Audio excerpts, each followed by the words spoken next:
प्यारे बच्चों, आज हम विनिर्माण उद्योग के बारे में पढ़ेंगे। विनिर्माण उद्योग या मैन्युफैक्चरिंग इंडस्ट्रीज या वस्तु निर्माण एक ही बात है। इसका अर्थ है कच्चे माल को मूल्यवान उत्पाद में बदलकर अधिक मात्रा में वस्तुओं का उत्पादन करना। आइए बच्चों, विस्तार से इसका अर्थ समझने की कोशिश करते हैं।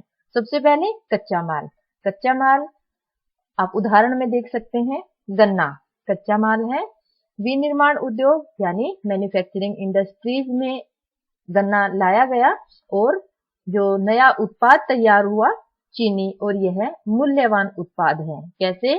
देखिए बच्चों, अगर 2020 में गन्ने के भाव का जिक्र करें तो 350 रुपए प्रति क्विंटल यानी 3 रुपए 50 पैसे किलो के हिसाब से गन्ने की कीमत है, और चीनी की कीमत है बच्चों 40 रुपए किलो। तो यह मूल्यवान उत्पाद हो जाता है। गन्ना कच्चा माल है, चीनी विनिर्मित उत्पाद है। गन्ने की कीमत कम है बच्चों, अभी मैंने उदाहरण में बताया, और चीनी काफी महंगी है। तो कच्चे माल को मूल्यवान उत्पाद में बदलना और अधिक मात्रा में बदलना। बच्चों, ऐसा नहीं है कि हमने 2 या 3 किलो चीनी उत्पादित करने के लिए फैक्ट्री लगा ली हो। काफी बड़े स्तर पर चीनी निर्मित की जाएगी और कई बार तो विदेशों में भी निर्यात किया जाएगा। तो अब इसका अर्थ समझ गए होंगे। कच्चे माल को मूल्यवान उत्पाद में बदलकर अधिक मात्रा में वस्तुओं का उत्पादन करना विनिर्माण या मैन्युफैक्चरिंग इंडस्ट्री कहलाएगा। एक और उदाहरण देखते हैं बच्चों। यहाँ कागज का निर्माण किया जा रहा है। आप सबको पता है कागज लकड़ी से बनता है। लकड़ी कच्चा माल है, उसे मैन्युफैक्चरिंग इंडस्ट्री में लाया गया और कागज बना लिया गया। आप सभी को पता है कागज कीमती वस्तु है। आप एक रजिस्टर भी खरीदने जाएंगे तो कम से कम 50 रुपए का होगा। तो मूल्यवान उत्पाद हुआ ना कागज। तो कच्चे माल को फैक्ट्रियों के माध्यम से या उद्योगों के माध्यम से पक्के माल में बदलना और एक मूल्यवान उत्पाद तैयार करना विनिर्माण उद्योग कहलाता है। बच्चों, विनिर्माण उद्योग में हम मुख्य रूप से द्वितीयक अक्षेत्रक पर फोकस करेंगे, लेकिन आइए तीनों अक्षेत्रक के बारे में थोड़ा जान लेते हैं। प्राथमिक अक्षेत्र में बच्चों प्राकृतिक संसाधनों का सीधा उपयोग करके जब उत्पादन होता है तो प्राथमिक अक्षेत्र जैसे कृषि है, वानिकी है, मछली उत्पादन है या खनन प्रक्रिया है। दूसरा है बच्चों मैन्युफैक्चरिंग इंडस्ट्री या विनिर्माण उद्योग, जहां वस्तुओं को मूल्यवान उत्पाद में बदला जाता है। देखिए बच्चों, अगर हमें कपड़ा बनाना है, इंडस्ट्री में बनेगा, फैक्ट्री में बनेगा, इसके लिए हमें क्या चाहिए? कपास। दूसरा, अगर हमें ब्रेड बनाना है तो गेहूं। अर्थात ये दोनों अक्षेत्रक एक दूसरे पर निर्भर है। हमने देखा कि कपड़ा और ब्रेड हम कृषि से ही कच्चा माल ले पाएंगे। दूसरा बच्चों, कृषि भी द्वितीयक अक्षेत्रक पर निर्भर करती है, मैन्युफैक्चरिंग इंडस्ट्री पर निर्भर करती है। कैसे? देखिए बच्चों, सिंचाई के लिए पंप, उर्वरक, कीटनाशक दवाएं, प्लास्टिक पाइप, मशीनें, कृषि औजार इत्यादि विनिर्माण उद्योग में ही निर्मित होते हैं। तो इस तरह प्राथमिक अक्षेत्रक और द्वितीयक अक्षेत्रक एक दूसरे पर निर्भर है और एक दूसरे के पूरक हैं। इसमें कोई संदेह नहीं है कि तृतीयक अक्षेत्रक जो सेवाएं प्रदान करता है, सेवाएं मुख्य रूप से परिवहन, संचार और बैंकिंग, बीमा इत्यादि जो सेवाएं हैं बच्चों, ये तृतीयक अक्षेत्रक से संबंधित हैं। प्राथमिक और द्वितीयक और तृतीयक अक्षेत्रक तीनों एक दूसरे पर निर्भर करते हैं बच्चों। आगे भी हम इसके बारे में पढ़ेंगे। विनिर्माण का महत्व, अर्थात जो मैन्युफैक्चरिंग इंडस्ट्रीज हैं, इनका क्या महत्व है? सबसे पहले इससे कृषि को आधुनिक बनाने में मदद मिली है। कैसे? देखिए बच्चों, कृषि के लिए जो सिंचाई यंत्र हैं, कीटनाशक, रासायनिक उर्वरक इत्यादि उद्योगों में ही निर्मित होते हैं, जिससे कृषि को आधुनिक बनाने में मदद मिलती है। दूसरा है उद्योगों के लगने से द्वितीयक, जो उद्योग आपको पता है द्वितीयक क्षेत्र में आते हैं। मान लीजिए यह उद्योग लगाया गया है, इसमें जो श्रमिक हैं या अन्य कर्मचारी हैं, काम कर रहे हैं, उन्हें रोजगार मिला है। और इसी के साथ तृतीयक क्षेत्र, क्योंकि फैक्ट्रियों से तैयार माल को बाजारों तक पहुंचाना और ग्राहकों तक पहुंचाने के लिए यातायात और संचार की जरूरत पड़ेगी। बीमा, बैंकिंग सभी सेवाओं की जरूरत पड़ेगी, तो उसमें रोजगार के अवसर बढ़ेंगे। तो हमने देखा कि उद्योगों के लगने से द्वितीयक और तृतीयक क्षेत्र में रोजगार के अवसर बढ़े हैं, जिससे लोग जो हैं वो केवल कृषि पर निर्भर नहीं रह गए हैं, द्वितीयक और तृतीयक क्षेत्र में भी रोजगार की तलाश कर रहे हैं। इसके साथ बच्चों जो जनजातीय और क्षेत्रीय असमानताएं थी वो भी धीरे धीरे कम हो रही हैं उद्योगों की मदद से। तीसरा है बच्चों, विनिर्माण उद्योग द्वारा उत्पादित वस्तुओं से निर्यात बढ़ता है। देखिए बच्चों, विनिर्माण उद्योग किसी भी देश के आर्थिक विकास की रीढ़ है, जिसकी वजह से वस्तुएं उत्पादित होती हैं और उनका विदेशों में निर्यात किया जाता है, जिससे विदेशी मुद्रा देश में आती है और देश आर्थिक तरक्की कर पाता है। किसी देश में बड़े पैमाने पर विनिर्माण होने से देश में संपन्नता आती है। जैसे चीन का उदाहरण ले सकते हैं बच्चों हम। आज चीन के बाजार ने जो है, चीन के उत्पादों ने संसार के बाजारों पर अपना कब्जा कर लिया है। ऐसा क्यों हो पाया? क्योंकि चीन जो है वो इंडस्ट्रियल हब है, वर्ल्ड फैक्ट्री कहा जाता है चीन। तो इसीलिए विनिर्माण जो है किसी भी देश में संपन्नता लाने की प्रथम कड़ी होता है। उद्योग अवस्थिति यानी जो फैक्ट्री है उनकी लोकेशन कहाँ होनी चाहिए।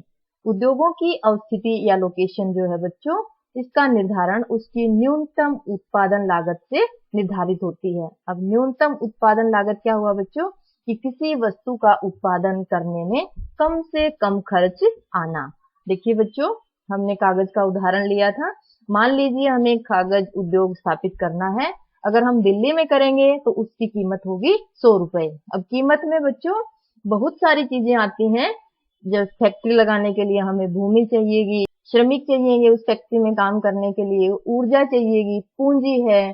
तो अगर ये सारी चीजें मिला के और हमें जब कागज का उत्पादन करेंगे तो उसकी कीमत दिल्ली में 100 रुपए है, और वही कीमत अगर हम मुंबई में उद्योग लगाते हैं तो कीमत 120 रुपए है।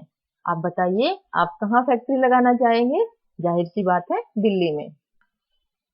उद्योग अवस्थिति या फैक्ट्री लोकेशन बच्चों, फैक्ट्री लोकेशन कहाँ सही रहेगी, इसे प्रभावित करने वाले कारक कौन कौन से हैं? आइए पढ़ते हैं। सबसे पहले कच्चे माल की उपलब्धता। शुरुआत के स्लाइड में हमने एक उदाहरण देखा बच्चों, कच्चा माल है गन्ना और जो विनिर्मित माल था वह था चीनी। तो चीनी उद्योग कहाँ लगाया जाएगा? जहाँ गन्ना ज्यादा मात्रा में उगाया जा रहा है।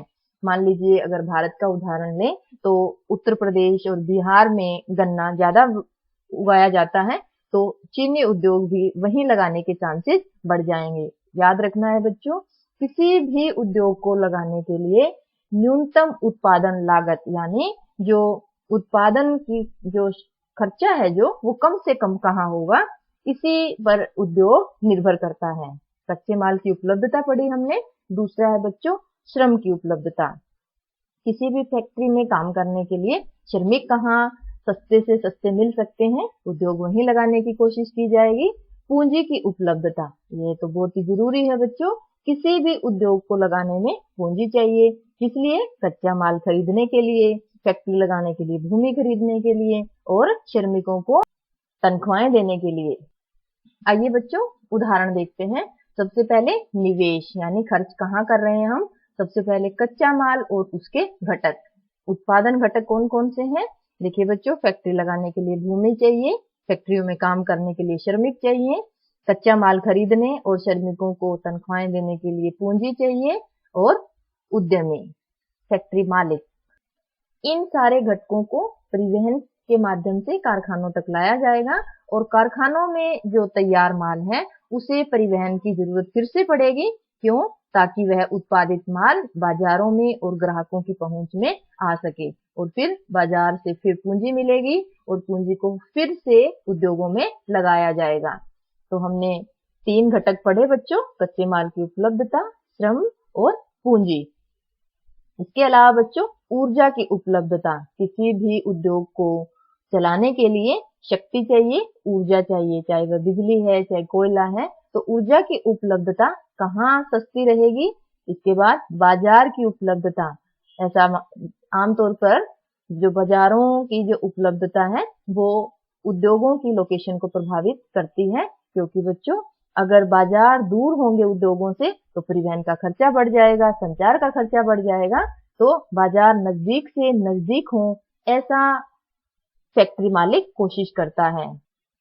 आधारभूत ढांचे की उपलब्धता, जिसमें मुख्य रूप से यातायात और परिवहन, जिसमें सड़कें हैं, रेलवे हैं और वायुयान या वायु मार्ग द्वारा बच्चों दूसरे देशों या दूसरे स्थानों पर सामान की आवाजाही आसानी से हो सके, और साथ ही इसमें जो शक्ति के साधन है, ऊर्जा है इत्यादि शामिल हैं। तो आधारभूत ढांचा जो है वो किसी भी उद्योग की लोकेशन को प्रभावित करता है। इसके अलावा बच्चों सरकारी नीतियां लचीली हैं या कठोर हैं, यह भी उद्योग की लोकेशन को प्रभावित करती है। लचीली जैसे करों में छूट या सस्ते दामों पर भूमि की उपलब्धता। और अगर हम कठोर नीतियों की बात करें तो ऐसा कई बार होता है कि रोजगार में आरक्षण, जैसे 70 से 80% तक श्रमिक या अन्य कर्मचारी उसी स्थान या राज्य से संबंधित होंगे जहां फैक्ट्री लगाई जानी है। तो सरकार की नीतियां भी बच्चों उद्योगों की लोकेशन को प्रभावित करती हैं। उद्योगों की अवस्थिति को प्रभावित करने वाले कारक हमने पढ़े। इसी के साथ बच्चों औद्योगिकरण और नगरीकरण साथ साथ चलते हैं। आइए समझते हैं कैसे। देखिए बच्चों, उद्योगों को चलाने के लिए नगर आधारभूत ढांचे का काम करता है। कैसे? क्योंकि नगर जो है उद्योगों के लिए बाजार और सेवाएं प्रदान करता है। सेवाएं जैसे बैंकिंग, बीमा, परिवहन, श्रमिक और पूंजी इत्यादि। इसके साथ साथ उद्योग जो है नगरों में उत्पादन मुहैया करवाता है और साथ में नगरों में रहने वाले लोगों को रोजगार के अवसर प्रदान करता है। तो हमने उदाहरण से समझा, उद्योग और नगर साथ साथ चलते हैं। बहुत से उद्योग नगरों के आसपास केंद्रित हो जाते हैं, जिसे सम्मोहन बचत कहा जाता है। आजादी के पहले के दौर में ज्यादातर जो औद्योगिक इकाइयां थी वे बंदरगाहों पे थी, जैसे मुंबई है बच्चों, कोलकाता है और चेन्नई है। कारण क्या था? क्योंकि आजादी से पहले भारत का जो आर्थिक विकास की नीतियां हैं ये ब्रिटिश अधिकारियों के हाथ में होती थी और उनका एक ही लक्ष्य था दूसरे देशों से व्यापार करना। लेकिन आज ऐसा नहीं है, क्योंकि अभी हमने पढ़ा कि किसी भी उद्योग को स्थापित करने के पीछे कौन कौन से महत्वपूर्ण कारक काम करते हैं, जिसकी वजह से भारत के किसी भी हिस्से में कोई भी उद्योग लगाया जा सकता है। आज हमने विनिर्माण उद्योग का अर्थ, महत्व और औद्योगिक अवस्थिति को प्रभावित करने वाले कारक पढ़े। अगले वीडियो में हम उद्योगों का वर्गीकरण पढ़ेंगे। आशा है आपको ये टॉपिक्स क्लियर हो गए होंगे। धन्यवाद।